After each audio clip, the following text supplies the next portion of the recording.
పేదలు ప్రభుత్వ హాస్పిటల్స్లోనే చేరాలి, ప్రైవేటుకెళ్లి డబ్బులు పోగొట్టుకోవద్దన్న సీఎం. రాష్ట్రంలో 3 రోజులుగా టీకాలు బంద్, సెకండ్ డోస్ కోసం సెంటర్లకు వస్తున్న జనం.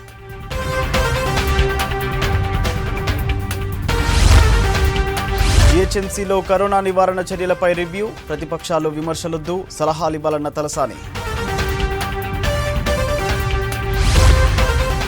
సిటీ బస్తీలను వణికిస్తున్న కరోనా వైరస్, కుటుంబ సభ్యులందరికీ వేగంగా స్ప్రెడ్.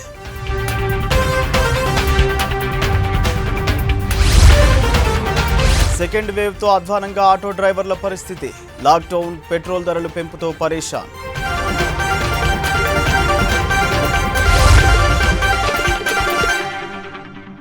ఎంజీఎంలో 35 వెంటిలేటర్లు మాత్రమే పనిచేస్తున్నాయని తెలిపారు హాస్పిటల్ సూపరింటెండెంట్ డాక్టర్ చంద్రశేఖర్.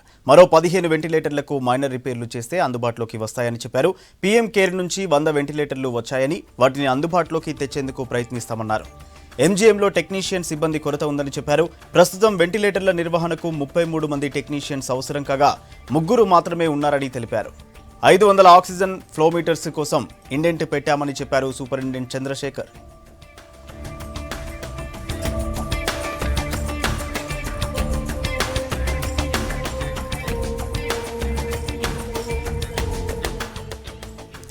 మరిన్ని వివరాలు కృష్ణమోహన్ అందిస్తారు. Krishnamohan, over to you. Warangal MGM superintendent గా బాధ్యత చేపట్టిన డాక్టర్ చంద్రశేఖర్ మనతో ఉన్నారు. చంద్రశేఖర్ గారితో మాట్లాడదాం. సార్, ఎంజీఎం కు సంబంధించి కోవిడ్ కు 800 బెడ్స్ ఏర్పాటు చేశారు. సార్, వెంటిలేటర్స్ ఎన్ని ఉన్నాయి, తర్వాత ప్రజెంట్ ఏ బాధ్యతలు మీరు తీసుకున్న తర్వాత ఏ సమస్యలు మీకు కనిపిస్తున్నాయి?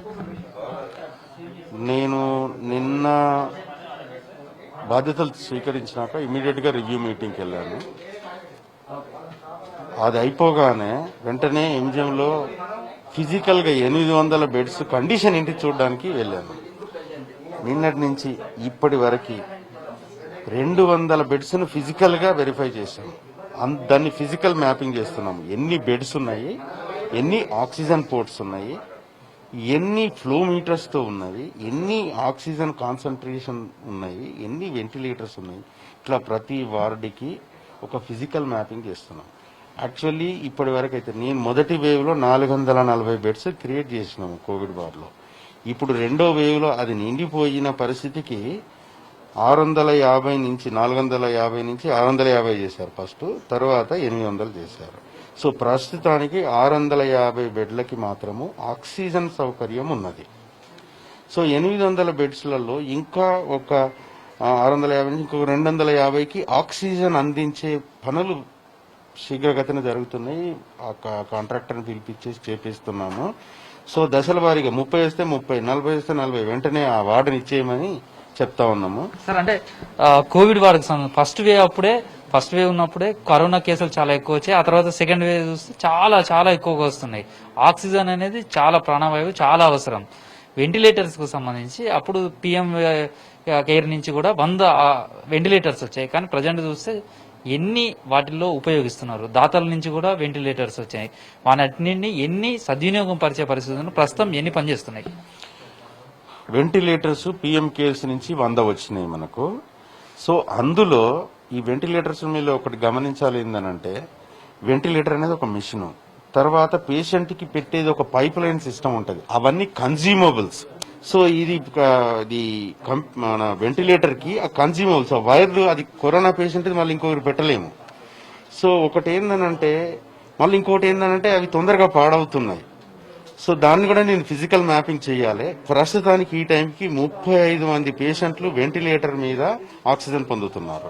35, 100లో 35 అని అంటే ఇంకొక 10-15 మనము ఓన్లీ ఈ ఛానల్స్ కనెక్టర్స్ తీసుకుంటే అవి కూడా అందుబాటులోకి వస్తాయి.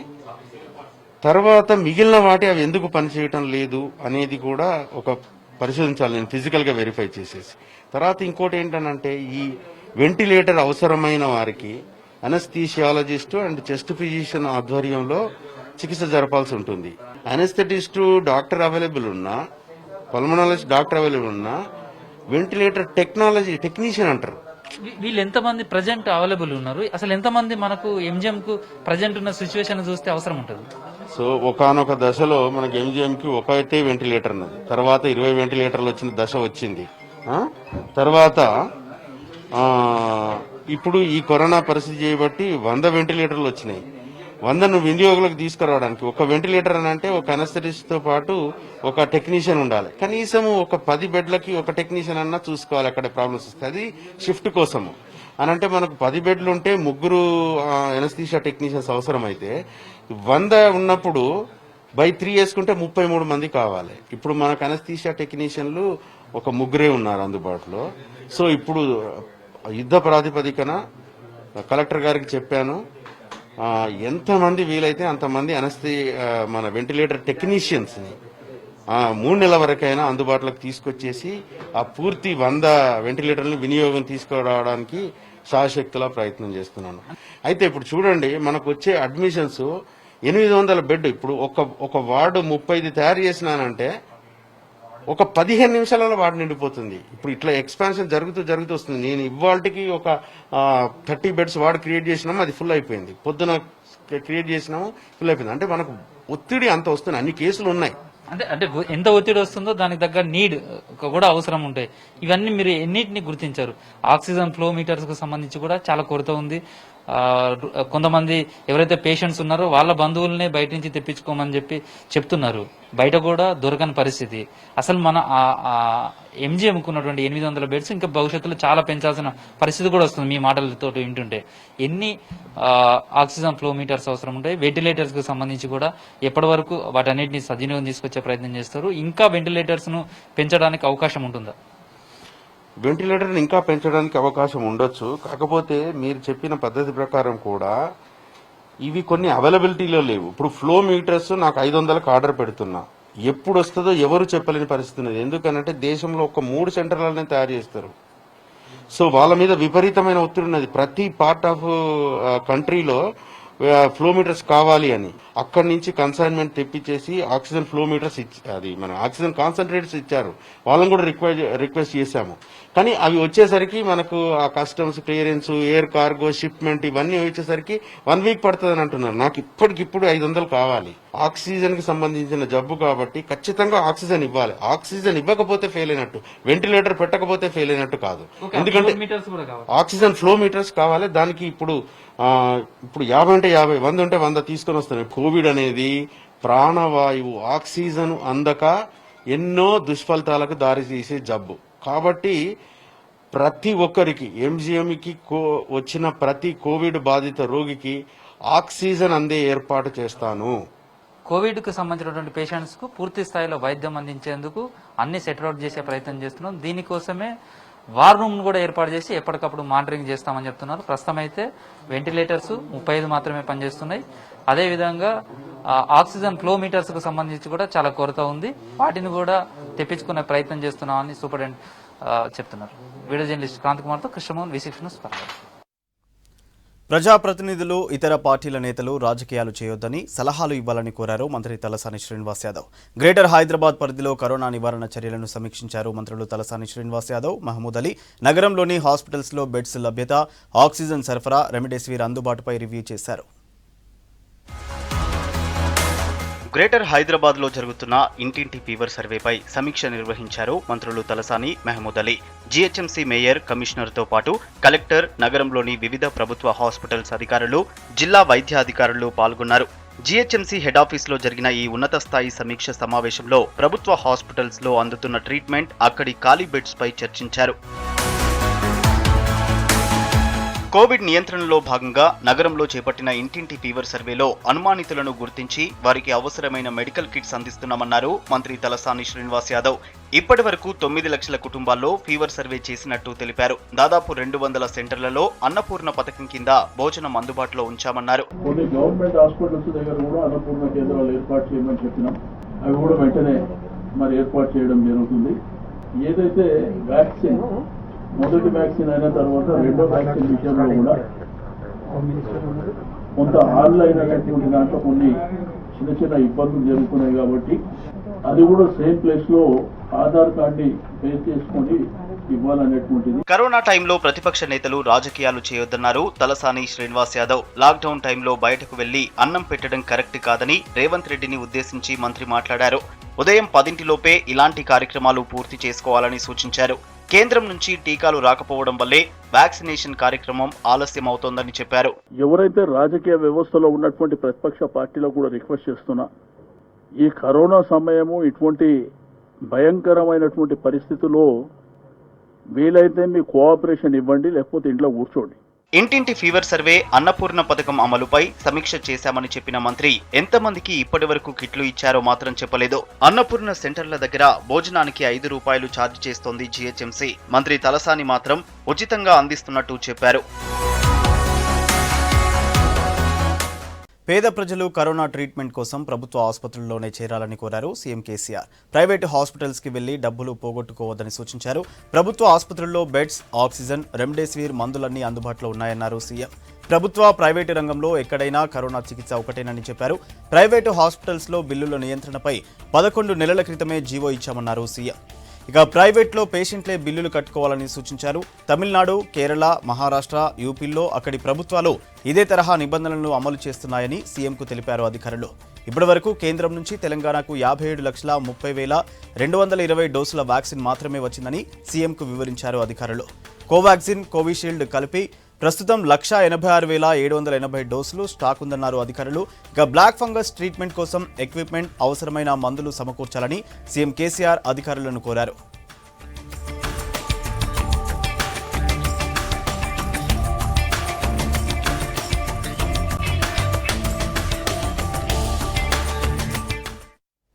మూడు రోజులుగా రాష్ట్రంలో వ్యాక్సినేషన్ బంద్ ఉంది. రేపు కూడా వ్యాక్సినేషన్ ఉండదని తెలుస్తోంది. ఎప్పటి నుంచి టీకా ఇస్తారో తెలియక జనం రెండో డోస్ కోసం సెంటర్లకు తిరుగుతున్నారు. రాష్ట్రంలో Sputnik V pilot project vaccination షురూ అయింది. ఇవాళ 3,961 కేసులు నమోదయ్యాయి. రాష్ట్రంలో బ్లాక్ ఫంగస్ కేసుల కలకలం కొనసాగుతోంది. రాష్ట్రంలో కొత్తగా 3,961 కరోనా కేసులు వచ్చాయి. వైరస్ తో 30 మంది చనిపోగా 5,559 మంది కోలుకున్నట్లు హెల్త్ బులెటిన్ రిలీజ్ చేసింది వైద్య ఆరోగ్య శాఖ.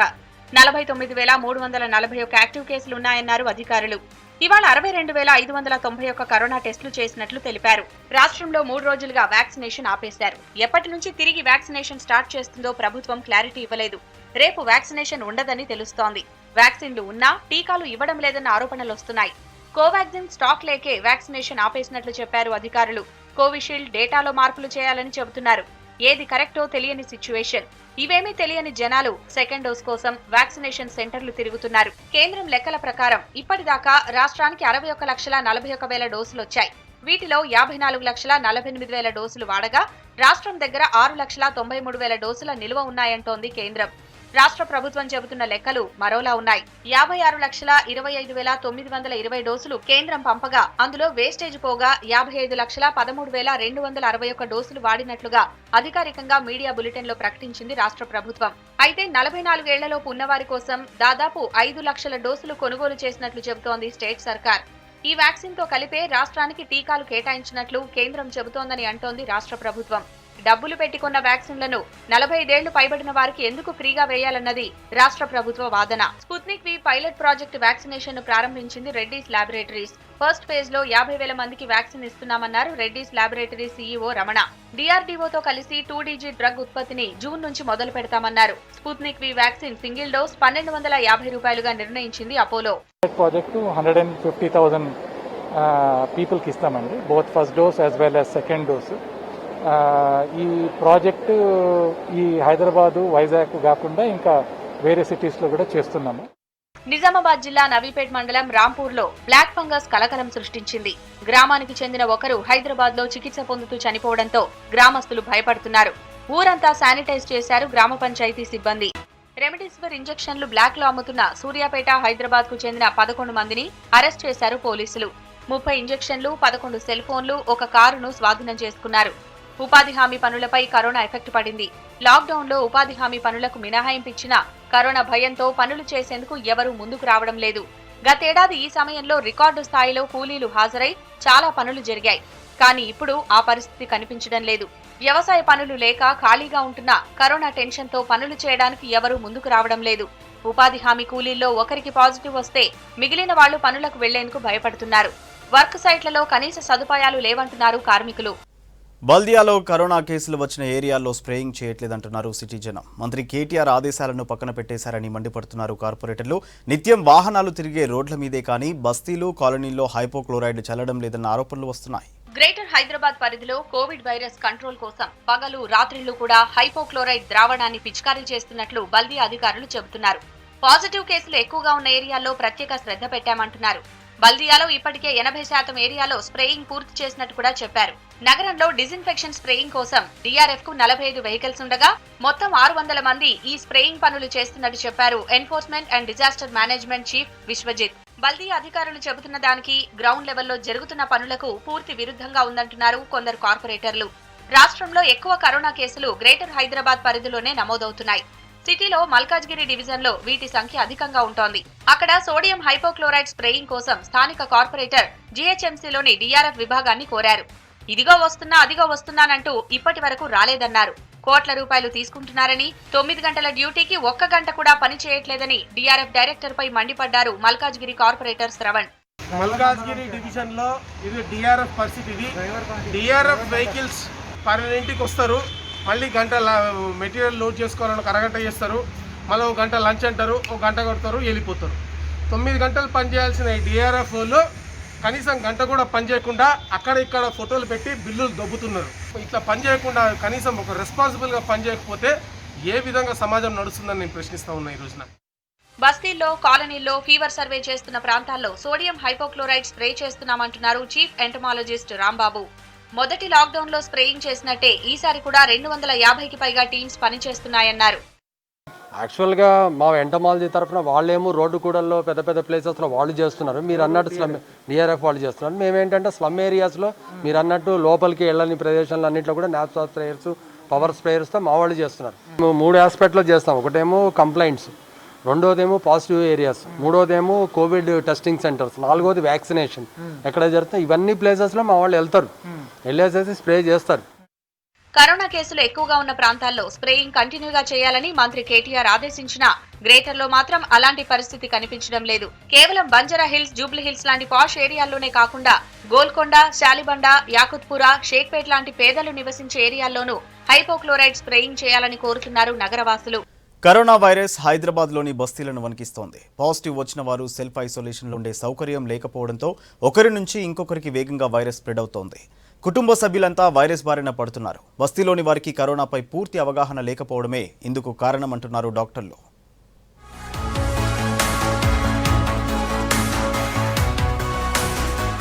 హైదరాబాద్లో చాలా బస్తీలు ఉన్నాయి. కూలీలు, ఇళ్లలో పనిచేసేవాళ్ళు, వాచ్మెన్స్ ఇలా చిన్న చిన్న పనులు చేసుకుంటున్న వాళ్ళంతా బస్తీల్లో ఉంటున్నారు. ఉపాధి కోసం ఇతర రాష్ట్రాల నుంచి సిటీకి వచ్చిన వాళ్ళు కూడా బస్తీల్లోనే ఉంటున్నారు. చాలని జీతాలతో సరైన ఆహారం లేక బతికే ఈ పేదలపై కరోనా ప్రతాపం చూపిస్తోంది. ఇంట్లో ఉన్న అందరికీ కరోనా సోకుతోంది. చిన్న పెద్ద అంతా కరోనా బారిన పడుతున్నారు.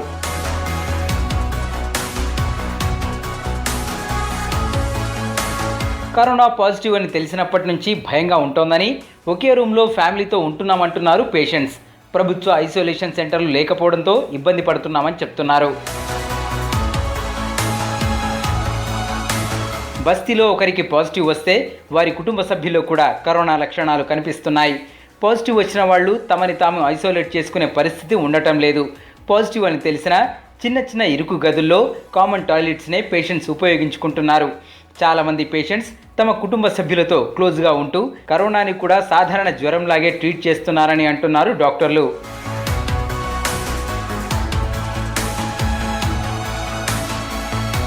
కరోనా లక్షణాలు కనిపించిన వెంటనే సెల్ఫ్ ఐసోలేట్ కావాలని దగ్గరలోని UPHCల నుంచి మెడికల్ కిట్స్ తీసుకొని వాడుకోవాలంటున్నారు డాక్టర్లు. ఇలా చేయడం వల్ల ప్రాణహాని తగ్గుతుందని చెప్తున్నారు. కరోనా పాజిటివో కాదో తెలుసుకోవడానికి టెస్ట్ సెంటర్ల చుట్టూ తిరిగి టైం వేస్ట్ చేసుకోవద్దని సలహా ఇస్తున్నారు.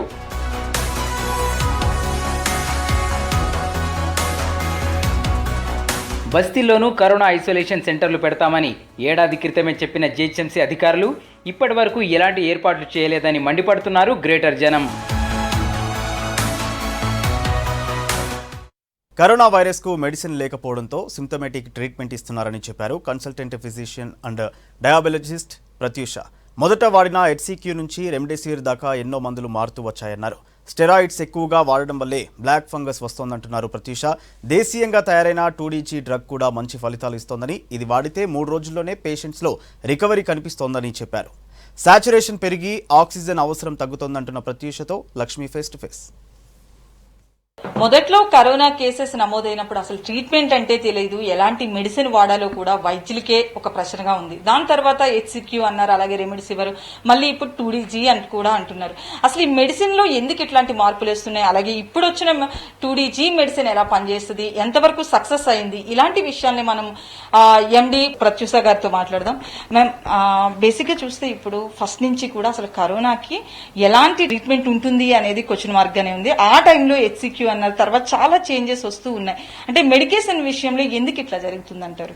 బేసికలీ ఏంటంటే ఇప్పుడు మనకు వచ్చింది కరోనా అనేది ఇట్స్ న్యూ వేరియంట్. మనకి ఎప్పుడైనా ఇంతకంటే ముందు ఈ వైరల్ ఇన్ఫెక్షన్ ఎప్పుడు రాలేదు. మనం ఏంటంటే లాస్ట్ మార్చ్ నుంచి ఏవైతే ట్రయల్స్ అయ్యాయో ఇనీషియలీ మనకు ఫస్ట్ అప్రూవ్ అయిన డ్రగ్ అనేది HCQ.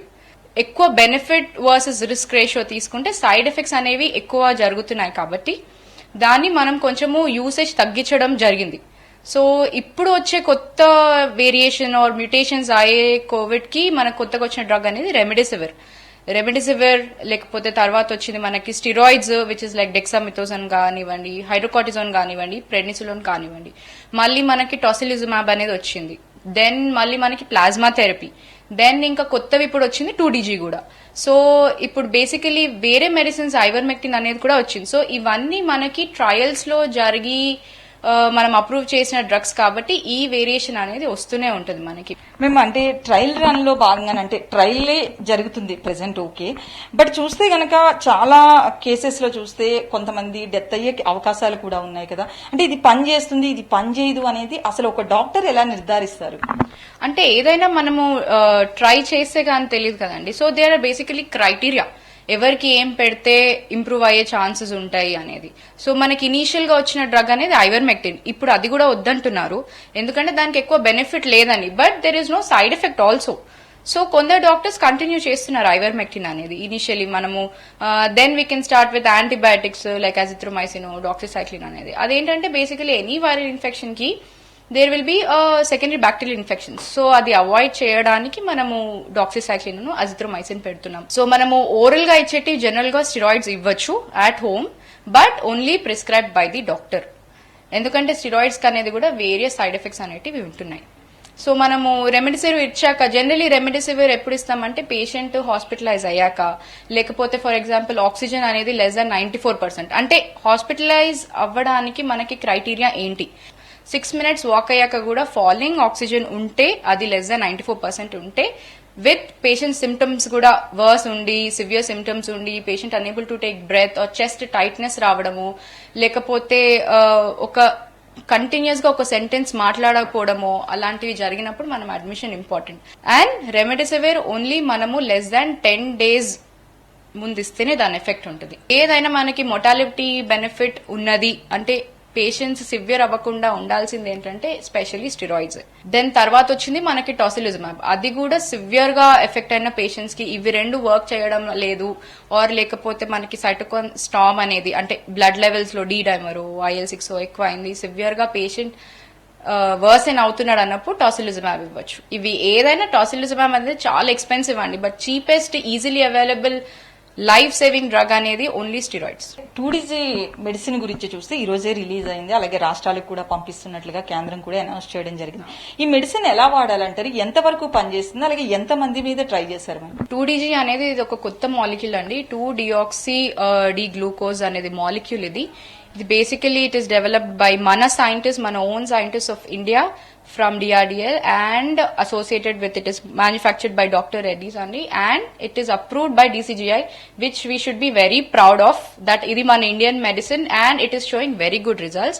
Idi jarigindi general ga actually manamu note చేసి ఉంటే ఇట్ హ్యాస్ బీన్ స్టార్టెడ్ ఈ ట్రయల్ ఆల్మోస్ట్ పేషెంట్స్ మీద ట్రై చేయడం మనకు 1 year నుంచే ఉంది, సిన్స్ మన కోవిడ్ వేవ్ 1 వచ్చినప్పటి నుంచి. సో ఇది ఏంటంటే 2DG అనే molecule it's a glucose analogue అండి. ఇట్ లుక్స్ లైక్ గ్లూకోజ్ లాగానే ఉంటది, but it is not glucose.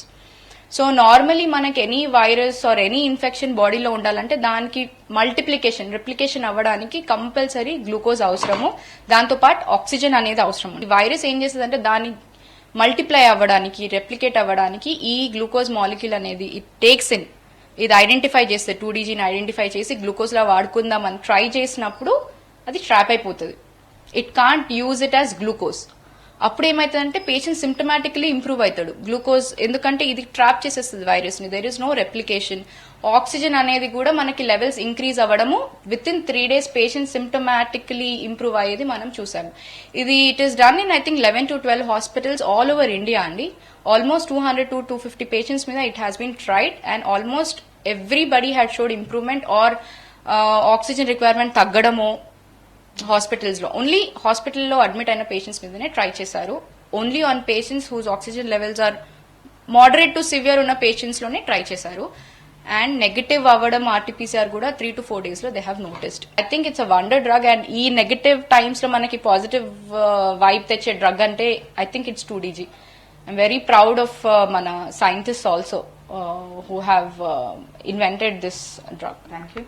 అది 2DG రావడం కూడా మన దేశానికే గర్వకారణం అని చెప్తున్నారు. ముఖ్యంగా ఈ మెడిసిన్ రావడం వల్ల హాస్పిటల్స్ లో ఆక్సిజన్ డిమాండ్ కూడా కొంతవరకు తగ్గుతుంది. 3-4 రోజుల్లోనే పేషెంట్ రికవరీ అవుతున్నారని ప్రత్యూష చెప్తున్నారు. కెమెరా పర్సన్ శ్రీకాంత్, లక్ష్మి, విస్క్ న్యూస్, హైదరాబాద్. రోడ్డెక్కితే గానీ పూట గడవని ఆటో డ్రైవర్ల పరిస్థితి అధ్వానంగా తయారైంది. కరోనా సెకండ్ వేవ్తో చాలా నష్టపోయామని ఆవేదన వ్యక్తం చేస్తున్నారు. పెట్రోల్, డీజిల్ ధరలు పెరగడంతో ఇబ్బంది పడుతుండగా ఇప్పుడు లాక్డౌన్ మరింత కష్టాల్లోకి నెట్టింది.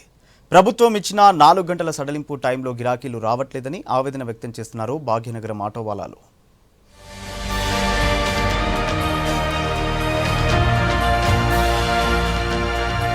పబ్లిక్ ట్రాన్స్పోర్ట్లో ఆర్టీసీ, మెట్రో తర్వాత జనం ఎక్కువగా ఉపయోగించేది ఆటోలే. నిత్యం వేల ఆటోలు హైదరాబాద్ రోడ్లపై తిరుగుతుంటాయి. లక్షల మంది వీటిపై బతుకుతున్నారు. ప్రభుత్వం లాక్డౌన్ సడలింపుల్లో భాగంగా ఉదయం 6 నుంచి 10 వరకు సమయం ఇచ్చింది. ఆటోలు, క్యాబుల్లో పరిమిత సంఖ్యలో మాత్రమే జనం ప్రయాణించేలా నిబంధనలు విధించింది. అన్ని రకాల ప్రికాషన్స్ పాటించినా తమకు గిరాకీ రావట్లేదంటున్నారు ఆటో వాలాలు. ఇప్పుడు చాలా ప్రాబ్లంలో ఉన్నారు ఆటోలు. ఏం ఇన్కమ్ లేదు, ఏం లేదు. 10 o'clock తన ఓపెన్ ఉంది. 2 గంటలు ఏం చేయొచ్చు మేడం? ఏం చేయక రాదు. 100 రూపాయలు కూడా సంపాదించుకోలేదు ఆటోలో. జాగ్రత్త అంటే మాస్క్ పెట్టుకోవచ్చు, మాస్క్ పెట్టుకుంటున్నారు. మళ్ళీ కస్టమర్ కూడా మాస్క్ పెట్టుకోవాలి చెప్తున్నారు. మళ్ళీ మాస్క్ కస్టమర్ కూడా ఫాలో చేస్తున్నారు దానికి. హైదరాబాద్లో దాదాపు 2 లక్షల ఆటోలున్నాయి. వీటిల్లోనే సగానికి పైగా సిటీ జనం తమ గమ్యాలకు చేరుకుంటారు. కానీ ఇప్పుడు పరిస్థితులు తారుమారయ్యాయి. ఇలాగైతే తమ బతుకులు తలకిందులు అవుతాయని ఆవేదన చెందుతున్నారు ఆటో డ్రైవర్లు. ఇప్పుడు చాలా ఘోరంగా ఉందమ్మా. ఈ 4 గంటలలో ఎక్కడ పోలేక, ఎక్కడ రాలేక, ఒక దాకా వస్తే మళ్ళీ ఖాళీ పోవాల్సి వస్తుంది. ఈ మా పెట్రోల్ పైసలు కూడా సరిగా ఇవ్వడానికి చాలా ఇబ్బందిగా ఉన్నది. దానికి ప్రభుత్వం కొద్దిగా కలుగజేసుకొని జగన్ గారు 10,000 ఇస్తున్నట్టు నాకు కూడా ఏమైనా ఇస్తే బాగుంటుందని మేము అనుకుంటున్నాము. కరోనా సడలింపుల్లో ఎంతో ఉత్సాహంగా రోడ్లు ఎక్కిన తమకి నిరాశ మిగిలిందంటున్నారు ఆటో డ్రైవర్లు. గిరాకీలు లేక ఇబ్బంది పడుతుంటే పెరిగిన డీజిల్, పెట్రోల్ రేట్లు కూడా భారంగా మారాయంటున్నారు. తమ గ్రామాలకు వెళ్లి ఎలాగోలా బతుకుతామని చెబుతున్నారు కొందరు ఆటో డ్రైవర్లు. షిరిడి సాయినాథుని పవిత్ర ధునిలో కట్టెలకు బదులు గోమయ పిడికలను వాడుతున్నట్టు తెలిపారు యుగతులసి గోసేవా ఫౌండేషన్ చైర్మన్ శివకుమార్. ఖైరతాబాద్ త్రిశక్తి హనుమాన్ ఆలయం నుంచి షిరిడీకి వెళ్లే గోమయ పిడికల ట్రక్కును ఆయన ప్రారంభించారు. చెట్లను నరికి మొద్దులను ధునిలో కాల్చే పద్ధతిని ఆపి ప్రకృతి సిద్ధమైన పిడికలను వాడాలని షిరిడీ సంస్థాన అధికారులకు సూచించామన్నారు. దేశంలోని బాబా ఆలయాల్లో నిత్యం ధునిలో కాల్చే కట్టెలకు బదులు పిడికలు వాడే విధంగా గోశాల నిర్వాహకులు సహకరించాలని శివకుమార్ కోరారు.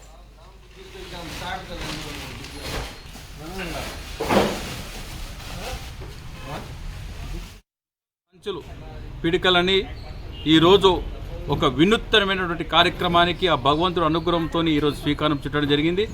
యుగతులసి ఫౌండేషన్ ఆధ్వర్యంలో మీరు చూస్తున్నటువంటి ఈ ట్రక్కు నిండా గోమయ పిడికలని సాక్షాత్తు సాయిబాబా, షిరిడి సాయిబాబా సంస్థానంలో ఉన్నటువంటి ద్వారకామాయిలో నిత్యం వెలుగుతున్నటువంటి ఆ దునిలో వేయడానికి కోసం ఏర్పాట్లు చేయడం జరిగింది.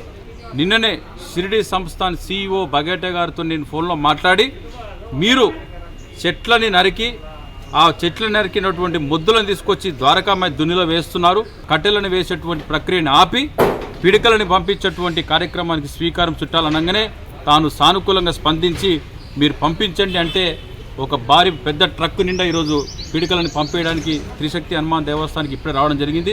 కొద్దిసేపట్లో టీకాలు ఇచ్చినా వేయరు, వెంటిలేటర్లున్నా వాడరంటూ రాష్ట్ర ప్రభుత్వంపై మండిపడ్డారు బీజేపీ నేతలు.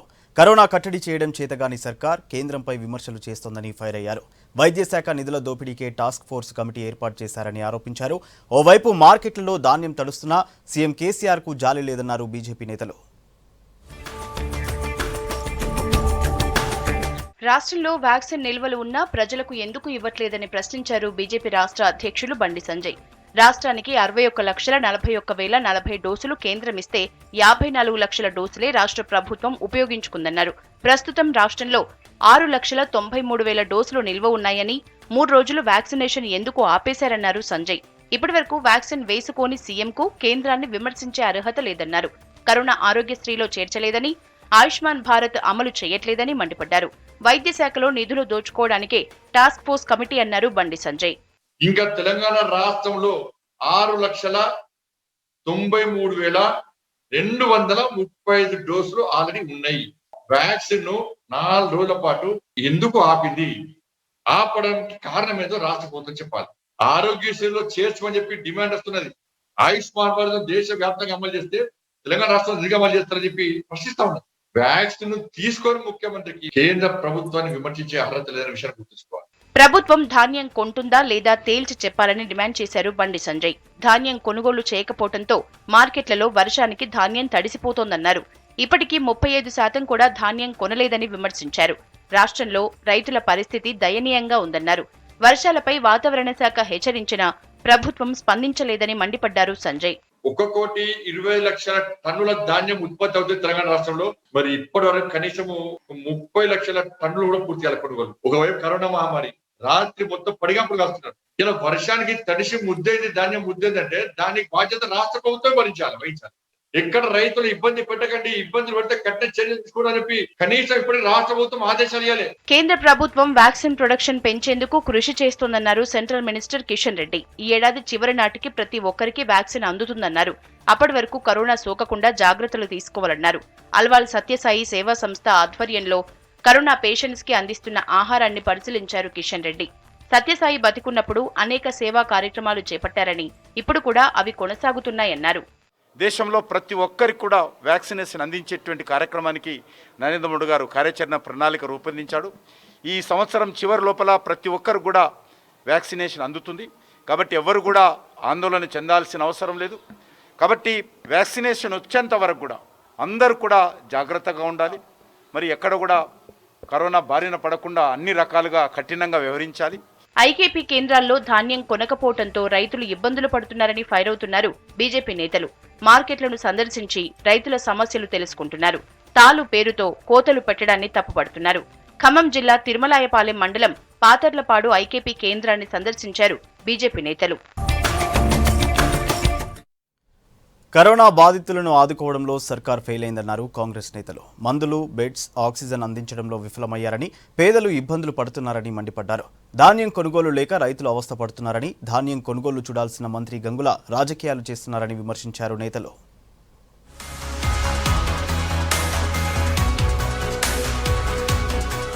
కరోనా బాధితులకు కాంగ్రెస్ నేతలు, కార్యకర్తలు అండగా ఉండాలన్నారు పీసీసీ చీఫ్ ఉత్తమ్ కుమార్ రెడ్డి. నిత్యం ప్రజల్లో ఉండాలని సూచించారు. ప్రజలకు భరోసా కల్పించడంలో ప్రభుత్వం పూర్తిగా విఫలమైందన్నారు. మందులు, బెడ్లు, ఇంజెక్షన్లు, వ్యాక్సిన్లు ఇవ్వలేకపోతున్నారని, రోగులను తరలించడానికి కనీసం అంబులెన్స్లు కూడా లేవని విమర్శించారు. ఇంత ఘోరమైన పాలన ఎక్కడా లేదన్నారు. కరోనా వ్యాధి రోజు రోజుకు విజృంభించి ప్రజల ప్రాణాలను తీస్తున్నా సర్కారులో చలనం లేదని మండిపడ్డారు. సీఎం కేసీఆర్ జాలి, దయ లేకుండా వ్యవహరిస్తున్నారన్నారు. కరోనాను ఆరోగ్యశ్రీలో చేర్చుతామని సీఎం అసెంబ్లీలో చెప్పి 3 ఏళ్లవుతున్నా ఇంతవరకు అమలు చేయలేదన్నారు ఉత్తమ్.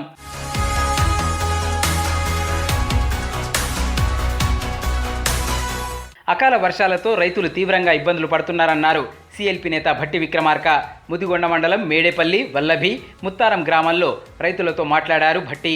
ఐకేపీ కేంద్రాలు, సొసైటీ ఆధ్వర్యంలో ధాన్యం కొనుగోలు కేంద్రాలను ఆయన పరిశీలించారు.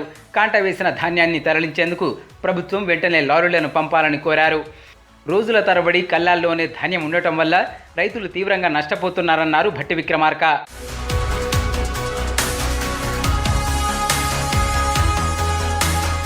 కరోనాకు సరైన ట్రీట్మెంట్ అందక పేషెంట్స్ చాలా ఇబ్బందులు పడుతున్నారన్నారు ఎమ్మెల్యే జగ్గారెడ్డి.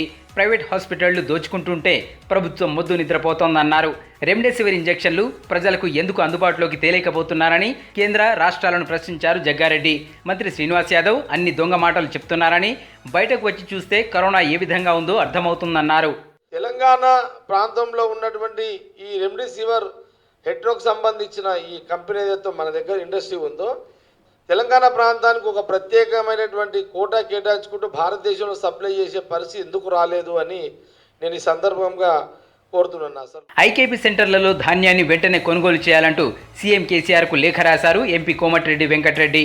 రైతులు ధాన్యాన్ని ఐకేపీ సెంటర్లకు తీసుకొచ్చి నెల రోజులు గడుస్తున్నా సర్కారు వారిని పట్టించుకున్న పాపాన పోలేదన్నారు. దున్నపోతు మీద వాన కురిసినట్లు కేసీఆర్ వ్యవహరిస్తున్నారని మండిపడ్డారు. ఎండలకు ఎండుతూ వానలకు తడుస్తూ ఇప్పటికీ 70% మంది రైతులు ధాన్యంతో రోడ్లపై పడిగాపులు కాస్తున్నారని చెప్పారు. ధాన్యం కొనాల్సిన సివిల్ సప్లై శాఖ మంత్రి గంగుల కమలాకర్ హుజూరాబాద్లో ప్రజాప్రతినిధులను కొనే పనిలో పడి రైతులను మర్చిపోయారని విమర్శించారు కోమటిరెడ్డి. 5 రాష్ట్రాలను వణికించిన తౌక్టే తుఫాన్ గుజరాత్ తీరాన్ని తాకింది. మరో 2 గంటల్లో తీరాన్ని దాటుతుందంటున్నారు అధికారులు.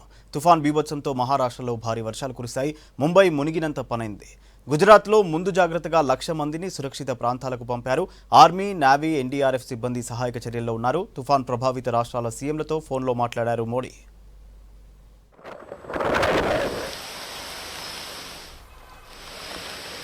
తౌక్టే తుఫాన్ బీభత్సం కొనసాగుతోంది. అతి తీవ్ర తుఫాన్గా మారిన తౌక్టే మహారాష్ట్ర, గుజరాత్లపై తీవ్ర ప్రభావం చూపుతోంది. ముంబై నుంచి గుజరాత్ వైపునకు అత్యంత వేగంగా దూసుకెళ్తున్న తుఫాన్ రాత్రి తీరం దాటుతుందని అంచనా వేస్తున్నారు. తుఫాన్ ఎఫెక్ట్తో మహారాష్ట్రలో భారీ వర్షాలు కురుస్తున్నాయి. ముంబై సిటీలో ఎడతెరిపి లేకుండా వర్షం కురుస్తోంది. ముంబై కాలనీలు చెరువుల్ని తలపిస్తున్నాయి. తుఫాన్ కారణంగా 2 చనిపోయారు. చాలా ప్రాంతాల్లో వందల చెట్లు నేలకొరిగాయి. దీంతో కరెంటు సరఫరా ఆగిపోయింది. భారీ వర్షాలతో ముంబై ఎయిర్పోర్ట్లో సేవలను టెంపరరీగా నిలిపివేశారు. లోకల్ రైళ్లు ఆపేశారు. భారీ వర్షాలతో ముంబై సహా తీర ప్రాంత జిల్లాల్లో కరోనా వ్యాక్సినేషన్, టెస్టింగ్ ఆపేశారు. ముంబైలోని అతిపెద్ద బీకేసీ వ్యాక్సినేషన్ సెంటర్ ధ్వంసమైంది. తుఫాన్ దెబ్బతో 536 ఇండ్లు కూలిపోయాయి. వేలాది మందిని సురక్షిత ప్రాంతాలకు తరలించారు. ముంబైలో తీరం వెంబడి అలలు ఎగిసి పడుతున్నాయి. 90 నుంచి 100 కిలోమీటర్ల వేగంతో ఈదురుగాలులు వీస్తున్నాయి. బాంద్రా, ఒర్లీ సీలింగ్ క్లోజ్ చేశారు. అలల దాటికి 2 బోట్లు కొట్టుకుపోయాయి. వీటిలో 410 మంది సిబ్బంది ఉన్నారు. వీరిని రక్షించేందుకు నావీ సిబ్బంది రక్షణ చర్యలు మొదలుపెట్టింది. రాష్ట్రంలో తుఫాను ప్రభావం, ముంబైలో వరద పరిస్థితిపై ఉన్నత స్థాయి సమీక్ష చేశారు సీఎం ఉద్ధవ్ ఠాక్రే. గుజరాత్లోనూ తుఫాన్ ప్రభావం కొనసాగుతోంది. తీరం వెంబడి సముద్రం పోటెత్తుతోంది. రాత్రి పోర్బందర్, మహువాల మధ్య తుఫాన్ తీరం దాటుతుందని అంచనా వేస్తున్నారు. గుజరాత్ తీరం వెంబడి 155 నుంచి 165 కిలోమీటర్ల వేగంతో గాలులు వీస్తున్నాయి. భారీ వర్షం కురుస్తోంది. గుజరాత్లోని 21 జిల్లాలపై తుఫాను ప్రభావం కనిపిస్తోంది. ముందు జాగ్రత్తగా 1,00,000 మందికి పైగా తీర ప్రాంత ప్రజలను సురక్షిత ప్రాంతాలకు తరలించారు. కేరళలోనూ తౌక్టే తీవ్రత కొనసాగుతోంది. సముద్ర తీర ప్రాంతాల్లోని అనేక ఇళ్లు ధ్వంసమయ్యాయి. దాదాపు 9 జిల్లాలపై తుఫాను ప్రభావం చూపించింది. లోతట్టు ప్రాంతాల ప్రజల్ని సురక్షిత ప్రాంతాలకు తరలించారు. కర్ణాటక పైన తుఫాన్ తీవ్ర ప్రభావం చూపింది. 15 చోట్ల 200 మిల్లీమీటర్ల వర్షం రికార్డైంది. 200కు పైగా ఇళ్లు ధ్వంసమయ్యాయి. 491 కరెంటు పోల్స్ కూలిపోయాయి. దీంతో కరెంటు సరఫరాకు అంతరాయం కలిగింది. తుఫాను దాటికి 2 చనిపోయారు. ఇవి bulletin updates. Keep watching V6 news.